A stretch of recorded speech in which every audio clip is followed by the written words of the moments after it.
Hey, Flathead Mechanic here again. We're going to be checking for a battery drain on a Mercedes E-Class. Show you what we found in this video, so stay tuned. I'll show you how to go about looking for this drain, battery drain, and the most common problems. So. All right, as you can see, we have a 2 amp draw here, so that's definitely too much. We need to be down around probably 0.01. It'd be nice to see. So we have this disconnected here, and it completes the circuit by going through here. We got it set on 20 amp meter, so you don't want to run more than 20 amps through this, or else you'll blow your fuse inside of the voltmeter. So what we have to do now is just wait for all the modules to shut down to see if we still have an amp draw. Right now it's drawing 2.5 amps. You want it to be down to about 0.05 is probably the max you want it at.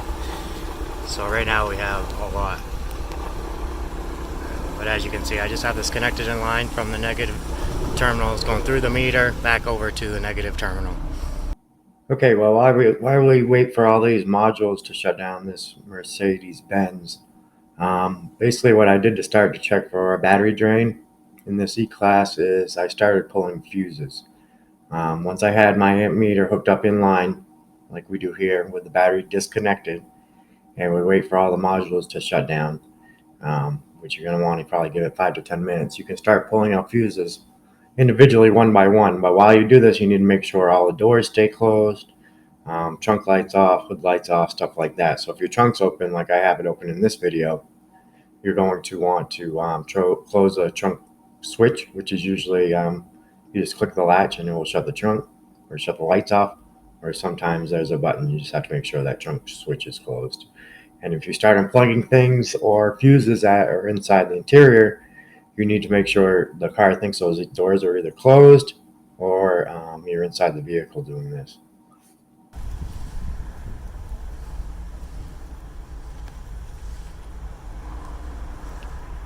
And there we go.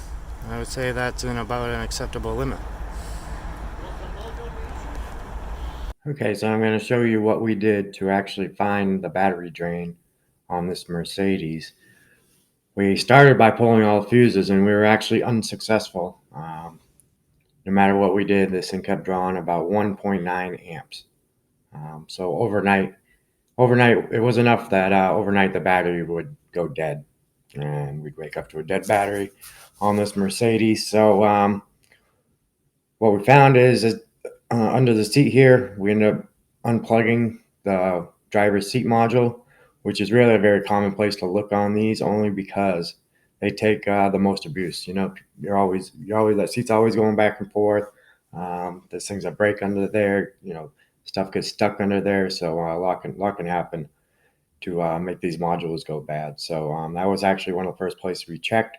I've seen the driver's seat go bad and cause a battery drain, and I've seen the passenger seat go bad to cause a battery drain. So all we did is we unplugged that module. We hooked our amp meter up, and as you can see, we got it down to about 0.07 in video, and it ended up actually going down to around 0.01, which I would say is acceptable. All right, guys, so that'll do it for this video. Be sure to like and subscribe. This video was helpful. Thanks.